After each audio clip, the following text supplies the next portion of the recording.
سلام دوستای عزیز، امیدوارم که حالتون خوب باشه. امروز به امید خدا اولین روز کاری من تو فست فود جدید قرار شروع بشه.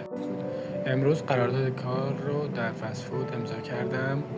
خب لباس کار رو تحویل گرفتم، کلاه و پیشبند رو پوشیدم.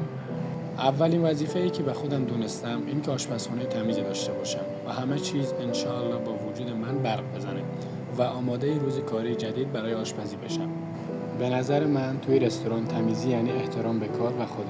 شروع میکنم از ظرف و تمیزی قفسه ها. شاید بعضی از دوستان فکر کنن که نظافت و ظرفشویی کار راحتی است، ولی به نظر من اصلاً اینجور نیست.